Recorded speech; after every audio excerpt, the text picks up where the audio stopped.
waaw comme ni ma.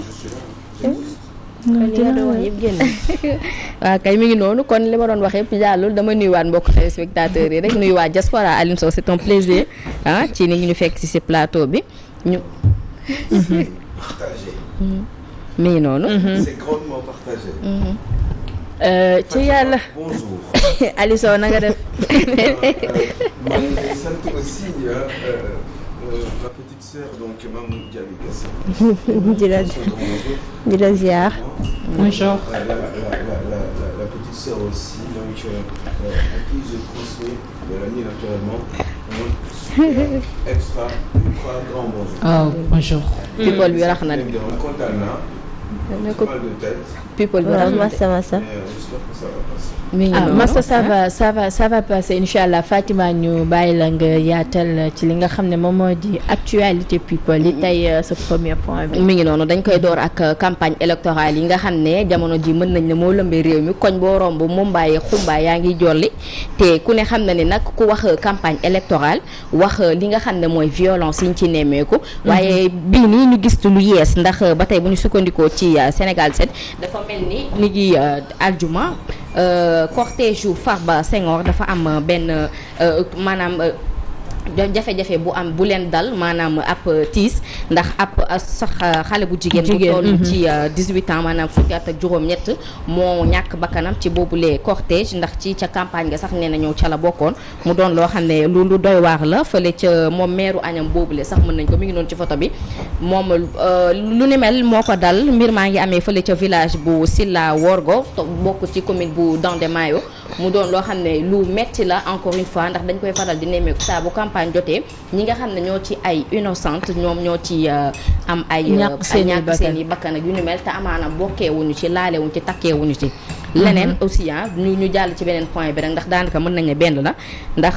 bu ñu jugee Dandemayo dañuy ñëw Dalifort ndax leneen lu mel noonu am na fa ci cortège yu ki nga xam ne mooy Abdou Karim Sall ak ñoom Abdoulaye Timbo yu ni mel leneen da leen dab ci fu tolloog péage yu Dalifort bi as ndaw xale bu góor la ñu tël maanaam ba jëli ci tànk bu damm mu doon loo xam ne aussi lu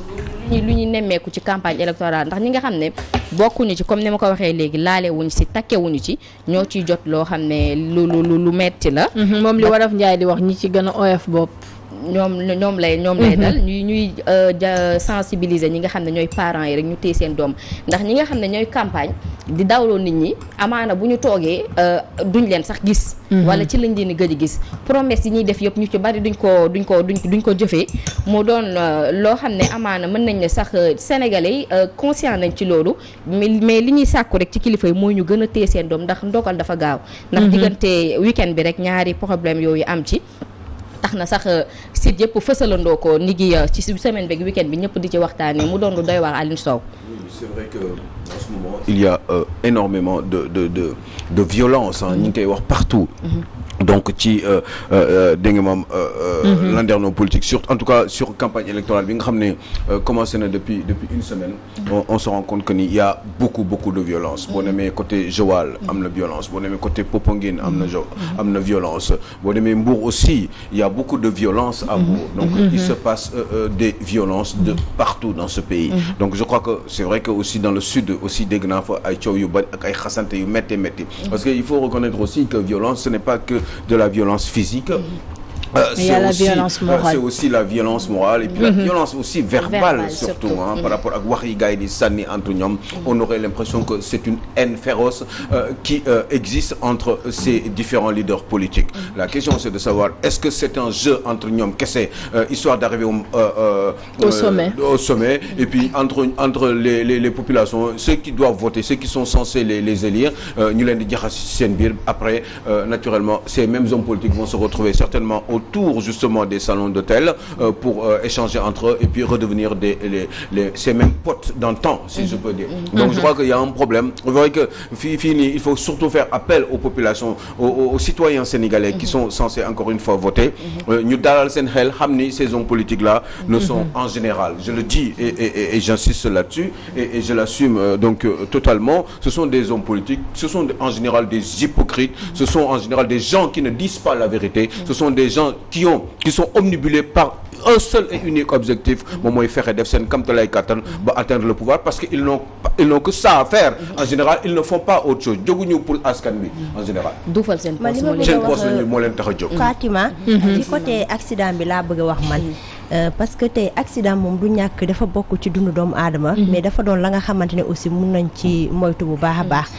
parce que tey bu ñu nee accident de la route te ñoom ay autorité wala sax ay homme politique di def ay sensibilisation di ne ay doomu aadama na ngeen dawal ndànk di taxé borom deux roues yi ñëpp di ci wax donc je pense que ñoom tey ñi nga xamante ne dañuy bëgg a doon ay maire faw ñu bàyyi xel bu baax a baax bu ñuy campagne ak campagne bi nu munta neex ak nu munta bëri bruit yi xam nga gauche droite mais nañ bàyyi xel tali bi ñi xam ne tali bi ñëpp a ciy jaar muy xale muy jigéen muy mag muy paa ñëpp a ciy jaar donc tey booy dawal am ñi la accompagner sa ginnaaw wala ñu la wër na ngeen bàyyi xel ña nga xamante ne aussi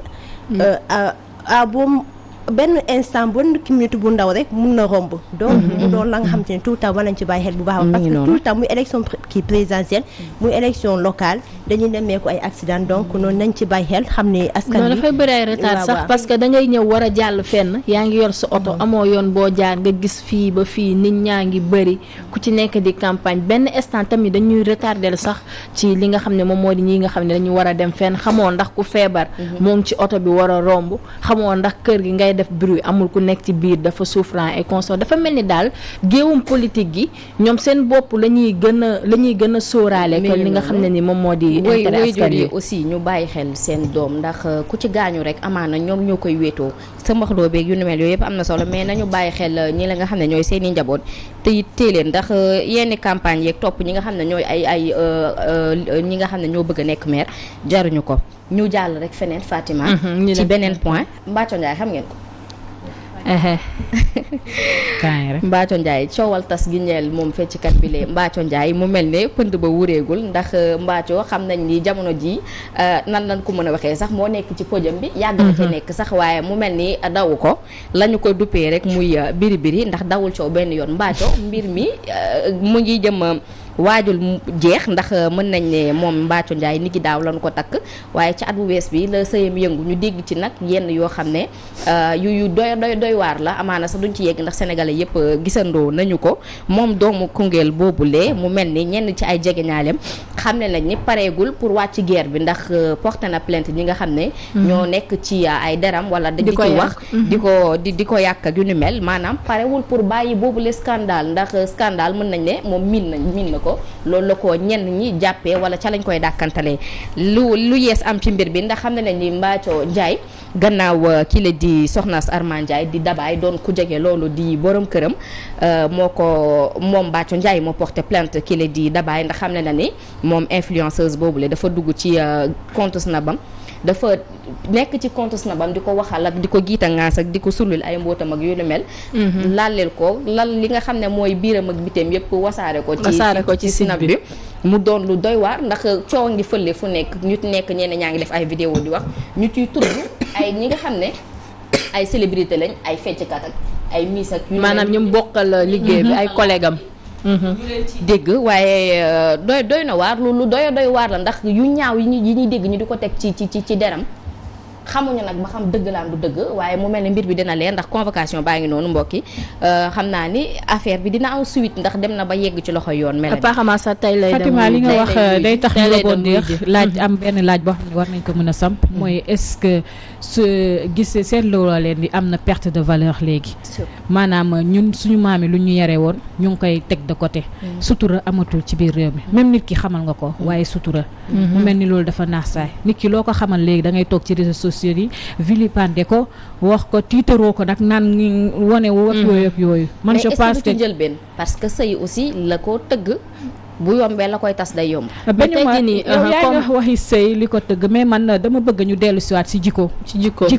maanaam ñun ñu ngi perdre suñuy valeur ñu ngi wan ginnaaw li nga xamante ne moom moo taxoon ñu naw ñu voilà ñun maanaam amatul sutura dëgg sénégalais léegi amatul sutura comme moom laa ni waxee rek man foofu lay rebondiree muy ñi nga xam ne dañ leen di takk suñ leen di takk warugal bi nga dugal ko ci site bi sa jëkkër nga ne ko fàng dajji ci site bi donc tey jii nii ñi nga xam ne nii bu ñu demee ba bokk ci li nga xam ne moom moo di sa ménage tey jii bu yënguwee mu nekk ci site bi ngay mer naan ñoo ngi wax sa vie privée console sa vie privée yaa ko tas yaa ko dugal defuma publicité mais tey jii nii sax ci showbiz bi dafa salté non dafa metti parce que tey jii di nga gis am na benn une chanteuse qui s'est mariée fan yële Soxo Bébé elle s'est mariée tout le monde xam ne madame Gassama si je me trompe pas elle est mais tey jii kenn mun la wax ki mooy jëkkëram et pourtant elle s'est mariée xale la sëy na et continuer la mais tey jii da ngay gis tamit am na benn couple récent ñoom seen mariage bi yëpp c'est dans les réseaux lépp ngi ci biir réseau yi léegi tey jii nii yow ak sénégalais nu mënee topp kaa nga jël lépp dugal ko ci biir réseau yi c'est normal bu problème amee wala dara amee effectivement dafay génn ci toile bi dafay tas carrément muy loo xam ne ni mooy li ñuy wax rek moom mooy li nga xam ne moom moo di sutura si ak li ñu fi ñu war a teg sëy bi la ñu joxatul gëdd dafa mel ni Fatima. waaye bu fekkee ni man ci li ma jàpp rek am na foo jot a jaar ba mu am riir am coow ba ñëpp jot si suñu demee ba nga xam ne amaana sax leneen am na ci yàlla mi ngi rafetal yaa ngi dugg ci loo xam ne beneen vie la amaana yenn yu bëri yoo xam ne danga koy moytu mais bu ñu demee ba mbir mi yegg ci yoon xanaa dañuy xaaral ni rek xool fan la waane bàyyi yoon def liggéeyam plainte bi ñuy tax na ñu dégg ci leneen loo xam ne lu gën a doy waar la Fatima convocation bi ni ki tey la su ma paree dinaa dem su ma ñëwee nga def suivre ñu kaa topp leen kaa bi andilaatal leen comme sénégalais yëpp topp kaa nuyu noonu ci actualité la ñuy dox leeru jamono bii noonu dañuy jàll rek feneen beneen cas CAN 2021 bi mu mel ni riir bi tamit da ciy bëri ay Queen Biz mais tey jii tamit ñoom li yooyu ñoo yey ren kenn wayul parce que buñu bi CAN bi di door dañu dànkaafu woon ñi nga xam ne ñooy ay woykat sëriñ si ñu noppi tëj seen gémmiñ ndax bu ñu xale yi ñu ngi góorgóorlu di liggéey seen liggéey ñenn ñi sax nee nañu Aliou Cissé moo xamul dara na ko président ubbil boutique mu jaay waxtaan ak moom mu wàcc loolu ñenn ci ñi nga xam ne ñooy internet yee ko wax waaye ki la nga xam ne mooy Queen Biz moom la ñu njëkk a dànkaafu nekk bul wëy gis na ci boppam nag ndax yenn ci ay vidéo jotoon na génn waaye keroog bi CAN bi jollee wax match yi xaw a metti ndam demul ndam dikkul dem nañ sax ba booy dem ba booy seetaan match yi dem nañu sax ba ñenn ci sénégalais seetaanatuñ ko ndax nee nañu perte de temps la tax na moom Queen Biz def ab publication ci page Facebook am xam ne ni dañ ne woon moom seen dañ ko waxoon ni bu wëy waaye bu wëyoon ba heure bi yaa ngi daw mais wax na dëgg parce que jamono yi muy wëy dinañ dem ba quart de finale vraiment waaye fu mu toll nii moom ñoo ngi ci tefes gi di dinaa nii de suñu gaal gi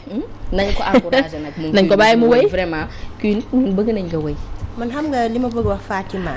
mbir mi ca pancee Sonko di gaafal nit di ne boo defee lii ñi gagné boo deful lii duñu gagné affaire bi lan la mooy joueurs yi ak seen entraîneur ñoom la woy bi am na solo góorgóorlee mu am solo bien vrai que woy bi am na solo mais maanaam Queen Biz bu mu ne day topp waxu réseaux sociaux yi parce que y a des gens ce sont tes ennemis c'est pas une question que ñoom li nga woy moo taxit ci ñii duñu am ndam ce que ñoom dañ ko bañ waaw c'est ça léegi nit ki bu la bañee moom wax ko waaw waxoon na ko fi newoon na sénégalais dañ ko bañ merci wax ko maanaam du sénégalais yëpp sax am na ñu ko bañ donc yow bul topp say ennemis mais xam nga sénégalais dafa mën tooñ merci beaucoup dañoo mën a tooñ ba tax na tey jii ni man je pense que bu mu ne day topp ay waxu réseaux sociaux yi na leen bàyyi ñooñu parce que man jàpp naa ne du Queen Biz mooy tax ñi gagné wala du Queen Biz mooy tax aussi duñu gagné mbir mi daal jour yi la ak seen entraîneur nañ ko bàyyi Sénégal yi daal nañ leen gunge joueurs yi gunge entraîneur bi pour que mooy si mën a am ndam Fatima naka noonu balaa ngay jàll ci sa beneen point bu ko defee rek ma joxe li nga xam ne moom moo di calendrier wu CAN 2022 bi au passage dama nuyu le grand coach Cheikh Tidiane Gomis ne ko coach namm nañ la trop seetkat la foofu dégg naa lal basan waaye de leen xam naa ko boobu ay commentaire du coach nee nañu xamul est-ce que du gis nee naa la day seet gëmoo leen yàlla baax na rek tey foofu noonu CAN 2022 bi foofu tey nag ñu am ki nga xam ne moom moo di Cap-Vert dina jouer ki li nga xam ne moom moo di Cameroun Burkina Faso dina jouer tamit Éthiopie mu nekk ñaari match yi nga xam ne tey dina am ci CAN 2022 boobu noonu mais naka noonu rek duñu fàtte li nga xam ne moom moo di suñu lions yi les lions de la teranga li laay war a sooli muyee la mayoo suba parce que ah mii noonu Fatima bàyyi Lions yi. kaa bi critique man tiit naa trop. nañu terminer ci Lions yi sax ndax xam nga fii ci réew mi ñu ngi am njàkkare ci suñuy gaynday waaye mu mel ni ñenn ci ñi nga xam ne ñoo féetee ca Cameroun ci seen bonne période dañu toll mën nañ ko wax mooy ñi nga xam ne ñooy jaay seen bopp foofule ñu baal ma ci kàddu gi rek dañu association bu mag la bu féetee foofule ca Cameroun ñoom jamonoy kaan gi ñu xam ne ñu ngi koy amalee foofu ci seen réew mu mel ni période la ci ñoom ndax yokku nañ li nga xam ne mooy seeni prix bu ñu sukkandikoo ci Afrique News 247 Aline Sow loolu la ñu wax yokku nañ seeni prix ñoom association yooyu nga xam ne ñooy les travailleuses de sexe fële ca Cameroun dañoo annoncé si li ñuy xam ne mooy yokkal prix bi nga xam ne ñoom mooy seen liggéey ñoom professionnels ya fa ne tax nañu yokk seeni prix dooree ko ci yëpp ñeent junni jëm juróom benn junni ba fukki junni maanaam guddi lëmm 65 000 francs.